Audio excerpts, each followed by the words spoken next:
ভগবান সব কিছু সহ্য করেন, কিন্তু সহ্য করতে পারে না শুধু অহংকার। আর সেইটাই আমাদের সবচেয়ে বেশি আছে, হ্যাঁ কি না? আছে তো। আর শুনে যান অহংকার করলে কি হয়।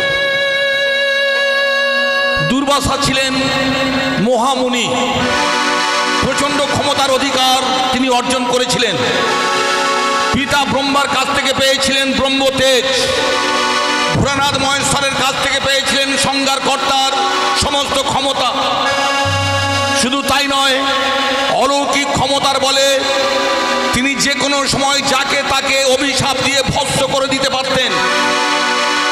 পিতা ব্রহ্মার ভয়ে দেবকুল, ঋষিকুল, মুনিকুল, গন্ধর্বকুল, নরকুল, নারায়ণকুল মুনি ঋষিরা বনে বনে লুকিয়ে বেড়াতেন।